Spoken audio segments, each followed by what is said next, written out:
Alright guys, I'm going to show you how to set up the mini aeroscout here. It's literally the easiest plane setup that I've ever tried so far. So all you got to do is unpackage the batteries and put them in here. There's 4 of these, and the Christmas here thing, Christmas tree, is kind of a nice touch.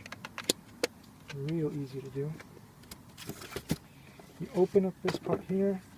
There's this little battery. All you need to do is connect it in there. Stick it in here like this. Put that on. There's a little magnet, puts it together. Super easy. You got this part here, goes underneath. And it just clicks into place like that. Nothing to it. Last part, as you can see here, this goes on top. And there's a hand screw. Goes in here.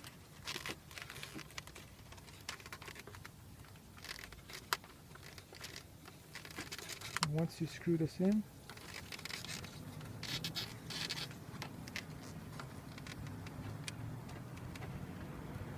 there we go.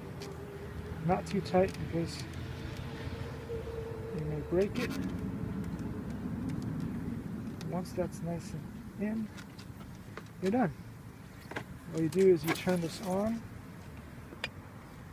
and done. So now I'm going to do a quick flight and we'll see how it goes. Hopefully it goes better than my previous one that I crashed, but thanks for watching.